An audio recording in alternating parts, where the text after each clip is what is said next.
Hello, so I'm Jeffrey, and I'm going to be talking about the state of the COVID-19 pandemic in Iraq as of today, which is October 8th, 2020. So first, I'm going to talk about a little basic background knowledge on Iraq. It's a country with a population of 38 million, which is very close to that of California. The average age in Iraq is around 20 years old. It's close to half of the average age in the U.S., which with this pandemic is a positive thing because it tends to spread less and affect less uh, younger people. On the other side, it's poor. It's been wrecked by conflict for decades. The poverty rate is 22%.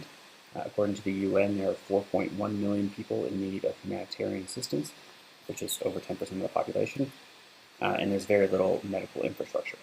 So they have fewer hospital beds and doctors in Iraq today than they did before they were invaded by the United States back in 2003, and that's even with the fact that the population has doubled since then. They're currently less than one doctor for every 1,000 people who live in Iraq. And then medical spending per capita is $210 per year, which is about 50 times less than the United States. So the first cases, the first confirmed case at least, happened in late February. The first death was very early March. These cases were linked to Iran. The person who died first had a son who had just come back from Iran. And that makes sense because Iran was hit pretty hard and shares a very large border with Iraq.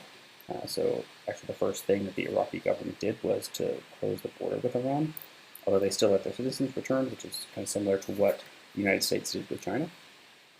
And after that, there was a lockdown, was the main government response.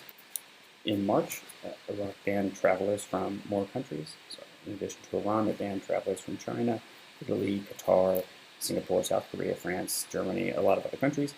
And by mid-March, they had locked down so many things like travel that it actually impeded humanitarian aid efforts.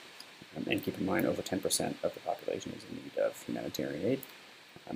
Since then, they've relaxed this a bit, even though the cases have actually increased. And there have been reports that the enforcement of the policies has also been getting less and less strict over time. So this graph is the stringency index. So this is a rating of how strict the government policies are. It's done by a group at Oxford, and it is based just on the stated policy, so it does not take enforcement into account. But you can see here that in late February and early March, they were pretty strict, and were actually extremely strict. I think the rating is like a 97 out of 100 in mid-March. It was still pretty strict throughout June and July, and around a 95, but recently it has been a bit less strict. And in practice, again, it is getting even more relaxed. And that is not because the cases have actually gotten better. So now I want to talk about the testing infrastructure that Iraq has. So in March, China sent a team of experts over, and they also sent some supplies, and that helped Iraq get their testing infrastructure off the ground. The UAE also sent 20 metric tons of medical equipment and test kits. I don't know how many test kits there are. No one knows. It's just 20 metric tons. But hopefully there was some in there. Even with all that aid, they have still been pretty slow to ramp up, and their testing is still not at an adequate rate. And we'll see in the next graph that the positivity rate is at 20%, which is extremely high. It means for every 5 tests that they perform, they find 1 confirmed case. In the United States, the positivity rate is around 4 or 5%. So a number this high indicates that they are not testing enough to actually measure how much the virus has spread. And before I go deeper into the numbers, I want to talk a bit about data reporting in Iraq.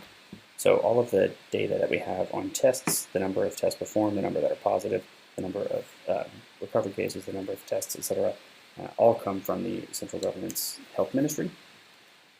And in April, Reuters reported that the government was actually releasing numbers that were about 10 times lower than the true numbers that they had in an effort to avoid panic, similar to what other countries may have done. The government denied that, and they also banned Reuters from the country for 3 months, so there has been little follow-up reporting on that. But you just might want to take these numbers with a grain of salt.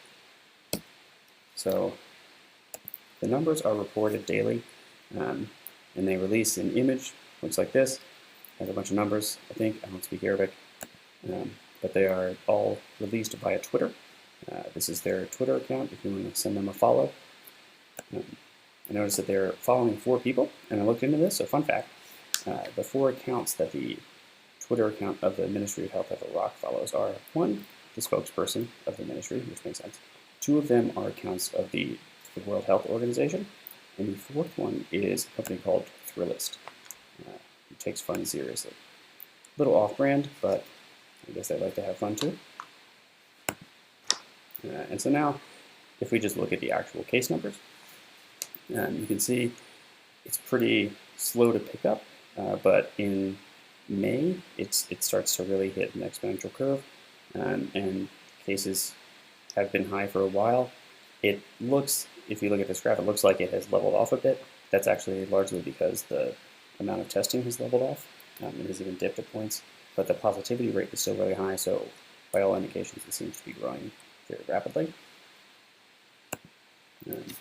And this is the cumulative count of deaths. As of right now, which is October 8th again, they're getting close to 10,000 deaths. So to summarize, Iraq had very poor medical infrastructure going into this.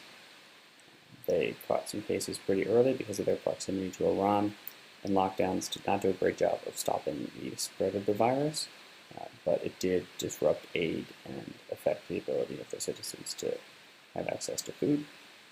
And at this rate, with cases still growing and the government starting to relax the lockdown, it seems like Iraq is headed in a very bad direction with respect to the coronavirus.